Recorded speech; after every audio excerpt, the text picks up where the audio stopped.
When you first decide to develop and build a software solution for anything, maybe it's a website, it's a mobile application, the first thing that you'll decide is where exactly your backend code is going to run. Is it going to run on the cloud?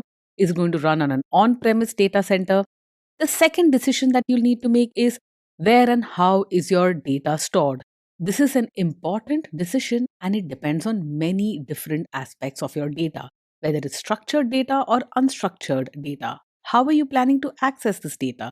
Will you be running transactions on this data? Do you need atomicity, consistency, isolation, and durability ACID properties? Or will you be running analytical processing on this data? In this video, we'll try and understand where exactly Cosmos DB fits in this universe of databases. Now, databases can be divided into two broad categories. The first is, of course, SQL databases. You're likely familiar with SQL databases, MySQL, PostgreSQL, MS SQL Server, all of these are examples. SQL databases store data in the relational format, that is, in a tabular format with your data split up across tables. And then you run queries to retrieve and access this data using SQL or the structured query language. Now, recently, a new kind of database has gained a lot of traction, the NoSQL database. Back in the day, this term was meant to denote databases that did not use SQL as a query language. Today, that's no longer the case. NoSQL databases today refer to this huge variety of databases that we have that can store and process big data. When you're working with petabytes of data that require distributed storage and processing, the databases that deal with such datasets are referred to as NoSQL databases. And ironically, NoSQL databases often give you SQL or a SQL like language that you can use to query data. Here is a way to visualize the world of databases. We have databases split into two categories: NoSQL databases and SQL databases. You can see that the term NoSQL database applies to many types of databases: key value stores, graph databases, object databases, column oriented databases, and so on. SQL databases, well, those we're familiar with. Let's briefly discuss the most important characteristics of SQL databases. SQL databases are also known as relational databases or RDBMSs, Relational Database Management Systems. Here, data is stored in a tabular format in tables. Data for the same entity might be split across multiple tables, and in order to retrieve all of this data, you might have to join tables together.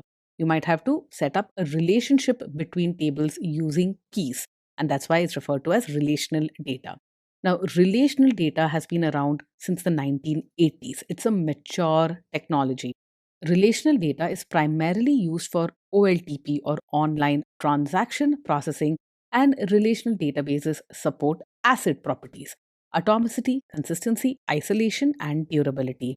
Relational databases typically have limitations on how much data they can store. They store terabytes of data, they can't scale to store petabytes of data. When you store data in a relational database, you set up multiple tables to hold different characteristics of your data. Data for a single entity is usually spread out across multiple related tables.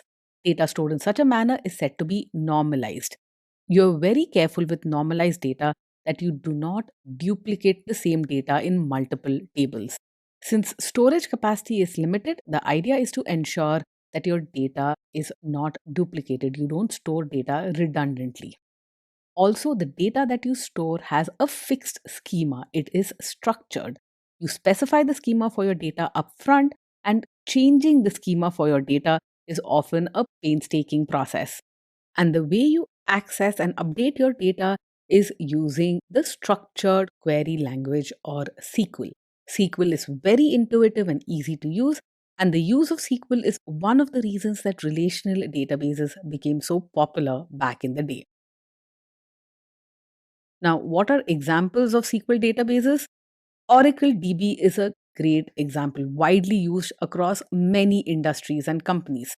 The MySQL database is open source and freely available. And then we have the SQL Server database offered by Microsoft and very popular amongst Microsoft users. And then, as data got bigger and bigger, and our data storage and processing needs also grew, we ended up with this new category of NoSQL databases. Early on, NoSQL meant that SQL was not used to access and retrieve the data in such a database.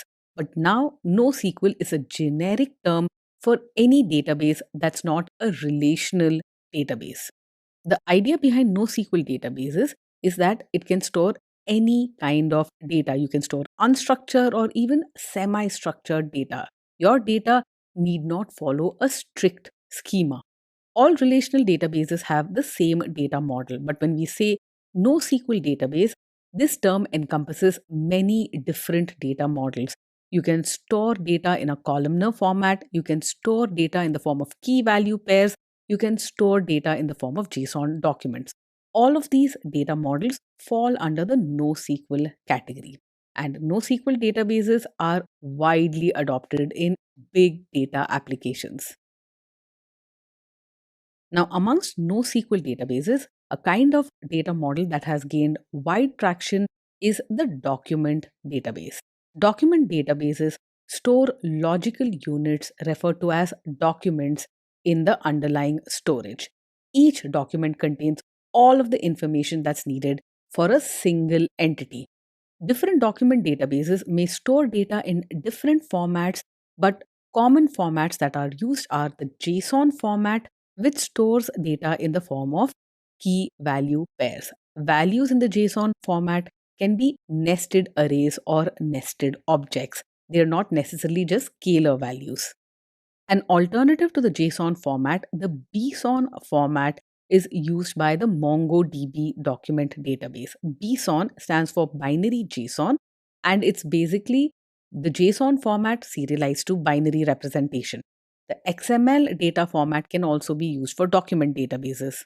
The most important thing about data stored in a document database is that it does not follow a strict schema. Such documents are said to be schema free.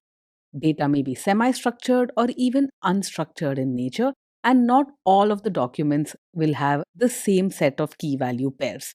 Properties present in one document may not be present in another, and that's totally fine. That's what schema free means. Also, data in a document database is often stored in a denormalized format. Denormalization means that all of the data related to a single entity, let's say the entity is a customer, then all of the information related to that customer will be part of the same document. So if it's a customer on an e commerce platform, name, phone number, address information, all of the orders of the customer, everything will be part of the same document. This allows us to retrieve all of the information related to a single entity with one query. Here is an example of a JSON document representing an employee. You can see the curly braces at the top and the bottom that signifies the beginning and end of the entity. Within each entity, we have key value pairs. For example, ID is the key, the value is 1, name is a key, the corresponding value is carry, and so on. Keys are usually strings, values can be any format. And you can have nested objects and arrays as values as well. Observe the names and the email addresses of all of the employees who report to Kerry is embedded within the same document as Kerry. This is the denormalized format in which data is typically stored in a document database.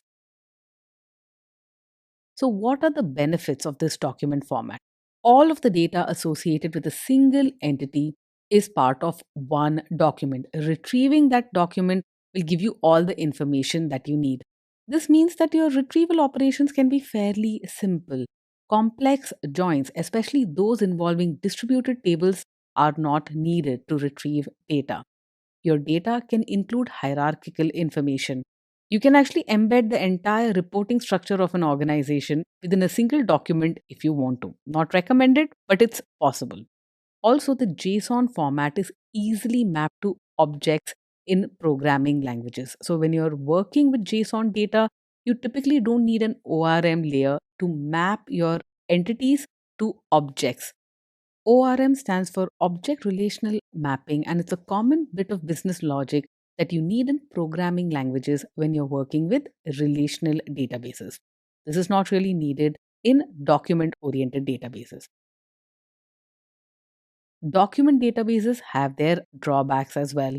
When you store data in the denormalized format, the same data might be part of different entities. This means your data will be duplicated and end up taking more storage space. Also, duplicated data may make updates more difficult, and this may lead to inconsistencies. You have to ensure that the same data, if it's present in more than one location, all of those locations have to be updated when you update your data. And finally, queries on a document database typically involve non standard proprietary languages. That means your teams need to ramp